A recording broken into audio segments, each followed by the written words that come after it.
The US Coast Guard is pursuing another oil tanker in international waters near Venezuela, according to officials. The Trump administration is apparently then ramping up its pressure campaign targeting the country's vital oil sector. The apparently ongoing operation in the Caribbean Sea comes after the Coast Guard seized its second vessel off Venezuela in 2 weeks on Sunday. Those both labeled sanctioned oil vessels by Washington. The US has accused Venezuela of using oil money to fund drug-related crime, while Venezuela has described these tanker seizures as theft and kidnapping. Well, for more, we can bring in our international affairs editor, Douglas Herbert.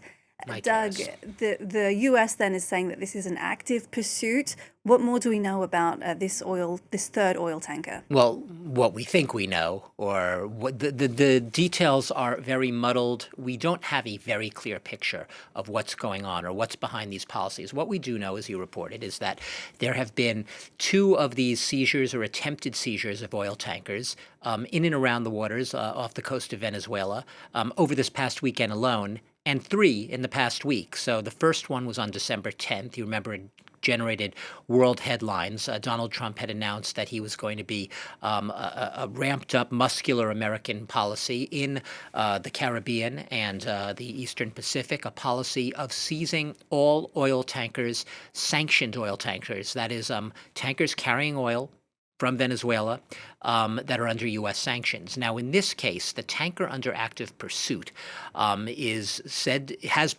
been under U.S. sanctions since 2024, and those sanctions were applied because of the tanker's alleged ties to both Iran and Hezbollah. So significantly, in this particular case of this tanker, like I said, called the Bella 1, the one being actively pursued right now in the high seas by U.S. Coast Guards, did not mention Venezuela by name. So when I say that it's a little murky, it's a little muddled, that we don't have a clear idea, despite Donald Trump's posting on his social media network that this was about sanctioned oil vessels in and around Venezuela. In this case, in some cases, they're still officially saying, yes, these are black market vessels. These are illegal phantom vessels illegally carrying sanctioned oil. It's not necessarily always tied to Venezuela.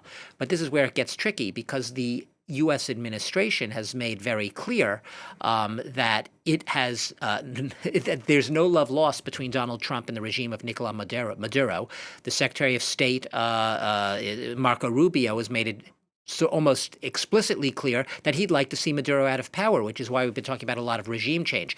But an active pursuit is that this tanker was apparently not carrying any cargo. When it was approached or signaled by U.S. Coast Guard, it turned around on the scene, and it's now said to be heading east. So the active pursuit means that it hasn't really been boarded yet, unlike a tanker previously on Saturday over the weekend that had been seized, boarded by the U.S. Coast Guard. That was called the Centuries, that tanker, and it had apparently loaded oil in Venezuela, but it was not under U.S. sanctions. So when I say it's confusing, it is confusing, and I think it's almost like they're making it up as they go along. It's more about the optics of us sitting here talking about oil tanker seizures than what the reality is of what they're carrying, who they're tied to, and what the real motives are.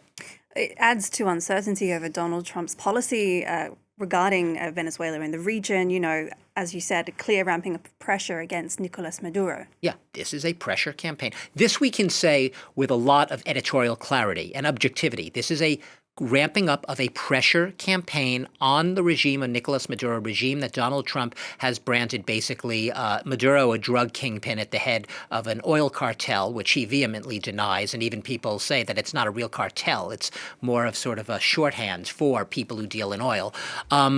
To go after him, and he says to get his oil, to steal the country's oil. He accuses, Trump's of having nothing less than neo-imperialist ambitions in his country and across Latin America of trying to get their natural resources, and he'll do it by any transactional hook and crook that he can, according to Maduro.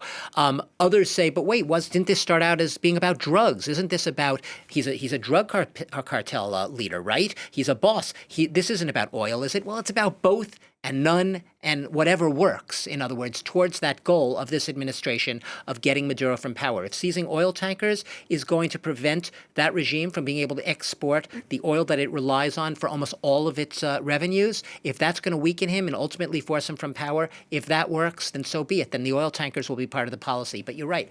It started out as a drug policy, going after a regime that is sending lethal drugs to the United States, drugs that were killing Americans. What they left out is that no fentanyl is actually produced in Venezuela, and most of the cocaine that were on some of these boats allegedly heads to Europe and other markets, even Brazil, not to the United States. All right, Doug Herbert, thank you very much for keeping an eye on that and helping us see a little clearer.